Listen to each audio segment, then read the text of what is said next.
mahsulot O'zbekistonda ishlab chiqarilgan. Siz Lakore brendi haqida eshitganmisiz?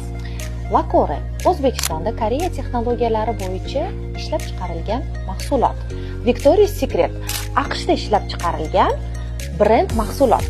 Agar sizni qo'lingizda shu ikkalovidan birini tanlash bo'lsa, siz qaysi birini tanlagan bo'lardingiz?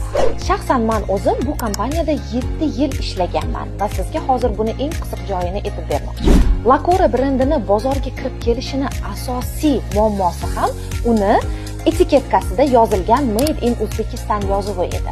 Shu sababli Lakore brendi mass marketda sotilishi juda ham qiyin bo'ldi. Mahsulotning sifati va narxi bir-biriga juda ham mutanosib va zo'r edi. Lekin shunga ham qaramasdan bu mahsulotni bozorda sotish juda ham qiyin edi.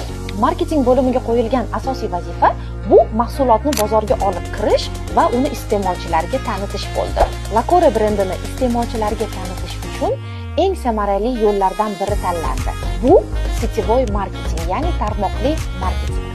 Agarda siz bozorga yaxshi tanilmagan brendni olib kirmoqchi bo'lsangiz, siz bu brend uchun uni qo'shig'ini topishingiz kerak.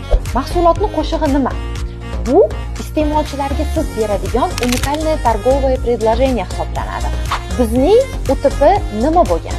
Bizani UTP bozorda 10 yil oldin Koreya sifatiga ega O'zbekistonda ishlab chiqarilgan mahsulot bo'lmagan va bu bizani birinchi eng kuchli tarafimiz edi.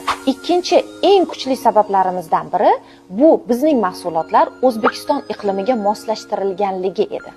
Va aynan shu ikkita UTP tufayli biz bu brendni O'zbekiston bo'ylab tanilishiga erisha oldik. Bundan ham qiziq ma'lumotni va bu brendni bozorda o'zini o'rnini qanaqa egallaganligini bilmoqchi bo'lsangiz, keyingi reelslarimizni kuzatib boring.